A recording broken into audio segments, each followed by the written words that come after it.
நல்லா இருக்குமா? நீங்க எப்படி இருக்கீங்க?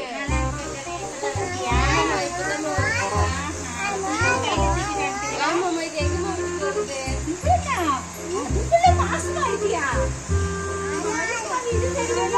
இப்பதான் கல்யாணம் ஆன மாதிரி இருந்துச்சு. மடமடன்னு கல்யாணம் பண்ணி இப்பதான் பேசி போட்ட மாதிரி இருந்துச்சு. அதுக்கு ரெண்டாவது குழந்தையா?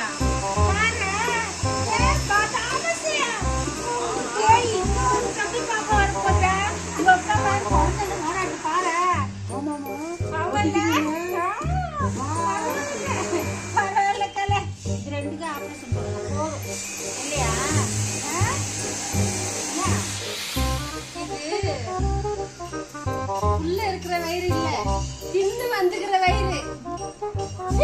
ஃபர்ஸ்ட் ஜிம்முக்கு போகணும்பா.